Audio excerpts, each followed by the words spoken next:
Hello everyone, welcome to my channel. तर आपण इथे बघतोय कुरकुरीत असा पातळ पोह्यांचा चिवडा आणि खूप खमंग असा झालेला आहे हा चिवडा. याची रेसिपी आपण डिटेलमध्ये बघणार आहोत आणि काही टिप्स पण मी तुम्हाला त्यामध्ये सांगणार आहे की पोहे आकसू नये म्हणून आपण काय करायचे. नॉर्मली जेव्हा आपण चिवडा करतो तेव्हा पोहे भाजताना ते आकसतात, त्याच्यामुळे मग चिवडा खायला किंवा मग दिसायलाही एकदम बरोबर दिसत नाही. तर ते आकसू नयेत पोहे म्हणून काय करायचं ते बघूया. तर इथे मी पातळ पोहे घेतलेत, मी अर्धा किलो घेतलेत आणि अर्धा किलोच्या प्रमाणात तुम्हाला मी चिवडा कसा करायचा सांगणार आहे. तर इथे मी थोडे थोडे करून पोहे भाजून घेणार आहेत आणि जेवढे तुम्ही पोहे टाकणार तेवढंच थोडंसं किंचित मीठ त्यामध्ये टाकायचं आहे. मी ते रॉक सॉल्ट टाकलं आहे, पिंक सॉल्ट. तुम्ही साधं मीठही टाकू शकता. आणि हे मीठ जेव्हा आपण टाकतो तेव्हा आपले पोहे भाजताना आकसत नाहीत, ते तसे तसे राहतात. तर हे अशा पद्धतीने राहतात, हे बघा. आणि आता मी एक भरवान ते भाजून घेतले, ते क्रिस्पी झालंय. तर इथे आपण त्याचं सामान बघतोय. मिरच्या घेतल्यात, कढीपत्ता घेतलाय, कोथिंबीर घेतले, नंतर काजू, शेंगदाणे आणि डाळं घेतलंय. आणि आता हे सगळे भाजलेले जे पोहे आहेत ते छान असे आपण चाळून घेऊया, कारण त्याच्यामध्ये खूप सारी माती म्हणजे कचरा असतो, थोडं बारीक भुसा असतो. तर तो आपण चाळून घेतलं की पोहे छान असे आपल्याला मिळतील. तर हे मी एका प्लेटमध्ये काढून घेणार आहे. तर मी इथे एका भांड्यामध्ये साजूक तूप घेते 3-4 चमचे, ज्यामध्ये आपण हे सगळे पदार्थ जे आहेत ते तळून काढणार आहोत. जे आपण चिवड्यामध्ये टाकणार आहोत ते मिरच्या, कोथिंबीर वगैरे सर्व, कढीपत्ता, नंतर शेंगदाणे, काजू हे सर्व. तर सगळ्यात प्रथम आपण जे तळायचं आहे ते आहे मिरच्या. मिरच्या तळल्याने काय होतं, संपूर्ण पदार्थाला ते मिरचीची फ्लेवर येते. त्याच्यामुळे मिरच्या सगळ्यात आधी तळायच्या आहेत. आणि ह्या मिरच्या ज्या आहेत त्या मी बारीक तुकडे करून घेतलेत आणि मी जवळजवळ 5 ते 6 मिरच्या घेतल्यात. तुम्ही तुमच्या आवडीप्रमाणे घेऊ शकता, तुम्हाला किती तिखट हवं आहे. आणि ह्या मिरच्या कुरकुरीत होईपर्यंत तळायच्या आहेत. एकदम मी छान असं तूप गरम करून घेतलं आहे आणि गॅस मिडियम केला आहे. आणि त्याच्यानंतर मी आता ह्या मिरच्या मस्त कुरकुरीत होईपर्यंत तळून घेणार आहे. कुरकुरीत केल्याने काय होतं की आपला चिवडा नरम नाही पडत. त्याच्यामुळे मिरच्या ज्या आहेत ते कुरकुरीत करायच्या आहेत आणि संपूर्ण पदार्थाला या मिरचीचा फ्लेवर लागेल, म्हणून आपण मिरच्या सगळ्यात आधी तळायच्या आहेत. तर इथे मी कुरकुरीत करून घेते मिरच्या. तर हे झालेलं आहेत आणि आता आपण काढून घेऊया. आणि इकडे कढीपत्ता देखील मी असा छान तळून घेणार आहे आणि कुरकुरीत करणार आहे. कढीपत्ता आणि कोथिंबीर याचा जो फ्लेवर चिवड्याला येतो तो खूप छान असतो, खूप टेस्टी लागतो चिवडा. आणि ही पानं जी आहेत ती काळी पडून द्यायची नाही आहेत, ती हिरवीगारच असली पाहिजेत आणि छान मंद गॅसवरती तळून घ्यायचं आहेत, कारण तूप आपलं खूप गरम आहे. त्याच्यामुळे भाजताना ते छान लवकर क्रिस्पी होऊन जातात. आणि जेव्हा आपण धुवून पुसून घ्यायची आहेत ही पानं, त्याच्यामध्ये पाणी असता कामा नये. मिरच्या, कोथिंबीर आणि कढीपत्ता स्वच्छ धुवून नंतर कापडामध्ये पुसूनच घ्यायचं आहे आणि ते स्वच्छ सुकल्यानंतरच ते तळून घ्यायचं आहे. नाहीतर जर पाणी राहिलं तर तुमचे कोथिंबीर, मिरच्या किंवा कढीपत्ता हे जे आहे ना, हे नरम पडेल. त्याच्यामुळे आठवणीने हे असं करून घ्यायचं आहे, म्हणजे आपला कढीपत्ता, कोथिंबीर, मिरच्या हे बिलकुल नरम पडत नाहीत आणि चिवडा देखील आपला कुरकुरीत राहतो. तर हे बघा, मी खूप छान आणि कुरकुरीत अशी पानं करून घेतलेली आहेत. आणि आता आपण इथे काजू तळतोय.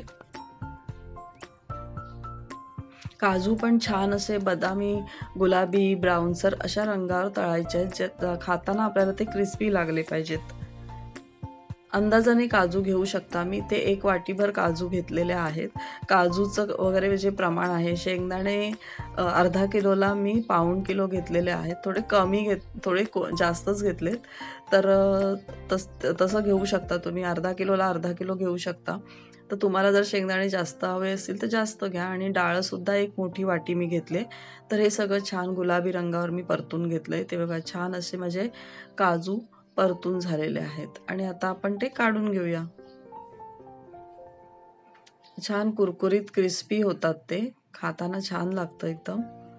हे पण सगळे काढून झालेत आणि आता अजून थोडंसं तूप मी ह्याच्यामध्ये ॲड करते, कारण कमी पडेल म्हणून. तर 2 ते 3 चमचे तूप मी ॲड केलं आहे आणि आता आपण पुढचा जिन्नस भाजूया. तर शेंगदाणे आपण भाजायला घेणार आहोत आणि शेंगदाणे आपण थोडे थोडे भाजायचे आहेत, कारण हे जास्त प्रमाणात आहेत. आणि शेंगदाणे जेव्हा मी चिवड्यामध्ये टाकते तर मी ते थोडेसे खरपूस असे भाजून घेते वेगळे पॅनवरती, त्याच्यानंतर मी तळते.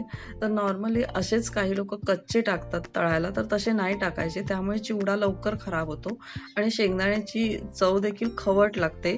त्याच्यामुळे शेंगदाणे जेव्हा आपण चिवड्यामध्ये टाकतो तेव्हा ते भाजून घ्यायचे पहिले पॅनवरती आणि नंतर आपण हे तळून घ्यायचे आहेत, जे कुरकुरीत करून घ्यायचे आहेत. तर इथे आता माझे शेंगदाणे देखील भाजून झालेले आहेत, तुम्ही बघू शकताय. ते भाजलेले असल्यामुळे तळायला जास्त वेळ लागत नाही. तर इथे मी सगळे शेंगदाणे अशाच पद्धतीने तळून घेणार आहे. आता मी डाळ त्याच्यामध्ये भाजून घेते, तळून घेते. ही भाजकी डाळ आहे, याला डाळवं देखील म्हटलं जातं. हे खूप जास्त तळावं लागत नाही, कारण ते ऑलरेडी भाजलेलं असतं.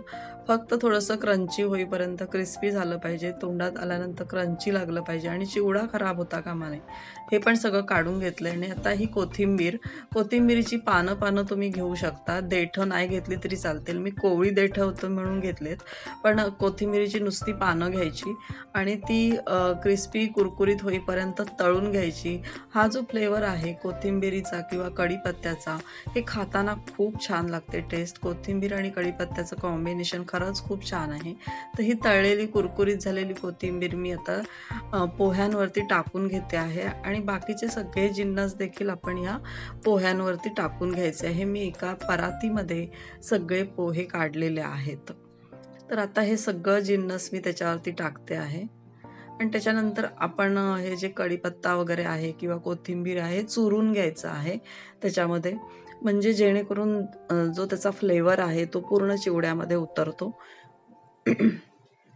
हे बघा, आता कोथिंबीर पण खूप छान अशी क्रिस्पी झाली. कढीपत्त्याची पानं बघा किती क्रिस्पी झालेत, एकदम लगेच त्याचा चुरा होतोय. आणि हा संपूर्ण चुरा जो आहे तो चुराच करायचा आहे. कोथिंबीरीचा पण चुरा करायचा आहे. त्याचं कारण असं आहे, खाताना आपली मुलं किंवा आपण देखील कढीपत्त्याची पानं किंवा काय कोथिंबीर आली तर ते काढून टाकतो. पण तसं न करता हे चिवड्यासोबत जर तुम्ही खाल्लं, त्याचा फ्लेवर एन्जॉय केला तर ते तुमच्या शरीराला देखील चांगलं आहे. केसांसाठी कढीपत्ता खूप छान असतो. तेव्हा कढीपत्ता आणि कोथिंबीरीचा जो फ्लेवर आहे तो नक्की एन्जॉय करा आणि खूप छान लागतं. मुलं नेहमीच काढून टाकतात, कढीपत्त्याची पानं असून देत, कोथिंबीरीचे देठं असून देत, पण ह्याचा जो फ्लेवर जो उतरतो ना चिवड्यामध्ये तो खूप छान असतो. तर नक्की हे करून बघा, इतका छान लागतो हा चिवडा, खूप टेस्टी लागतो. आणि आता ह्याच्यामध्ये आपण 1 चमचा पिठी साखर, थोडंसं मीठ आणि चाट मसाला असं मिक्सरमध्ये फिरवून घेतलंय आणि ते संपूर्ण चिवड्याला टाकणार आहोत, कारण त्याला चव येण्यासाठी. आणि आता इथे मी थोडंसं तूप जे आहे ते गरम करून घेतलं, याच्यामध्ये 2 चमचे अजून तूप ॲड केलं आहे आणि राई जी आहे ती आता आपण फोडणी देतोय. छान तडतडली पाहिजे राई, ज्याचा एकदम सुगंध आला पाहिजे. राई तडतडल्यानंतर जो सुगंध येतो, नंतर त्याच्यामध्ये आपण अर्धा चमचा हळद टाकलेली आहे, ते आपल्या चिवड्याला कलर येण्यासाठी आपण करतोय. तर हे बघा, इथे मी हे संपूर्ण चिवड्यावरती हे ओतणार आहे. हळद खूप जास्त टाकायची नाही, नाहीतर कडवटपणा येतो. आणि फोडणी दिल्यानंतर लगेच बंद करायचा आहे गॅस. जेव्हा आपण राई फोडणीला देतो त्याच्यानंतर तडतडल्यानंतर लगेच गॅस बंद करायचा आणि गॅस बंद केल्यानंतर हळद टाकायची आणि नंतर हे मिश्रण सगळं त्या चिवड्यावर ओतायचं. आणि हे आता गरम असल्यामुळे मी चमच्याने मिक्स करून घेते. संपूर्ण चिवडा असं आपण चमच्याने मिक्स केल्यानंतर हाताने देखील मिक्स करणार आहोत आणि अजून काही जिन्नस त्याच्यामध्ये आपण ॲड करणार आहोत. तर हा जो अर्धा किलोचा चिवडा आहे, जवळजवळ माझा 2 ते 2.5 किलो झाला. तो कसा झाला तर त्याच्यात काही अजून जिन्नस मी ॲड केले, त्याच्यामुळे झाला. कारण ऑलरेडी शेंगदाणेसुद्धा खूप जास्त आहेत, काजू आहेत, डाळवं आहे, नंतर मी फरसाण आणि कुरमुरे देखील त्याच्यात ॲड केले. त्याच्यामुळे जवळजवळ 2.5 किलो असा हा माझा चिवडा तयार झाला आणि खूप छान आणि टेस्टी लागतो. कुणाला खोबऱ्याचे तुकडे जर आवडत असतील तर ते त्याच्यामध्ये तुम्ही तळून टाकू शकता. मला खोबऱ्याचे तुकडे आमच्या घरी कुणालाच आवडत नाहीत, त्याच्यामुळे खोबरं मी नाही टाकलं. तर हे बघा, मी आता हाताने मिक्स करून घेते आहे आणि हाताने मिक्स केल्यानंतर खूप छान असं लागतो आणि कलर आलेला आहे चिवड्याला, तुम्ही बघू शकताय. खूप छान आणि क्रिस्पी असा आपला हा चिवडा तयार होतो आणि छान बंद डब्यामध्ये भरून ठेवा. एक प्लास्टिकच्या पिशवीमध्ये भरून नंतर बंद डब्यात भरलात तरी चालेल किंवा नॉर्मल एखादा टाईट कंटेनर असेल तर त्याच्यामध्ये हा चिवडा 1 ते 2 महिने छान टिकतो आणि मुलांना आपल्याला स्नॅक्सला पण छान खायला मिळतो. तर आपला असा हा चिवडा तयार झालेला आहे आणि माझ्या ह्या टिप्स आणि ट्रिक्स तुम्हाला आवडल्या असतील तर मला कमेंट करून सांगा की तुम्हाला माझ्या टिप्स कशा वाटल्या आणि ह्या तुम्ही देखील फॉलो करा. तर अशा पद्धतीने चिवडा केला की आपलं मटेरियल जास्त वाया जात नाही, जसं की तुपकट होत नाही चिवडा, खूप जास्त ऑइल नाही लागत किंवा अजून काही मटेरियल जे आहे ते पण जास्त जात नाही किंवा मीठ आपण अगोदर थोडं थोडं चिवडा करताना टाकलेलं असतं, त्याच्यामुळे मीठ अजिबात नंतर जास्त टाकायचं नाही. मी अगदी हार्डली पाव चमचा मीठ त्याला दळायला घेतलं होतं. तर हे बघा मी इथे जवळजवळ अर्धा पिशवी ती जी होती ती ह्याच्यामध्ये टाकली आहे मुरमुऱ्याची आणि त्याच्यानंतर मी हे फरसाण ॲड करणार आहे आणि त्याच्यामुळे हा चिवडा अजून लाजवाब लागतो, कुरकुरीत होतो. खूप छान आणि कुरकुरीत झाला आहे माझा चिवडा आणि तुम्ही बघितलं पोहे बिलकुल आकसलेले नाही आहेत. माझी ही रेसिपी जर तुम्हाला आवडली असेल तर नक्की माझ्या चॅनलला लाईक, शेअर आणि सबस्क्राईब करा आणि आपल्या मित्रपरिवारामध्ये माझी ही रेसिपी शेअर करा. आणि तुम्ही माझा व्हिडिओ शेवटपर्यंत पाहिलात त्याबद्दल तुम्हा सर्वांचे खूप खूप धन्यवाद. तुम्हाला दिवाळीच्या खूप खूप शुभेच्छा, मनापासून तुम्हाला शुभेच्छा आणि खूप खूप धन्यवाद की तुम्ही माझा ही रेसिपी शेवटपर्यंत बघितली त्याबद्दल. Thank you so much friends.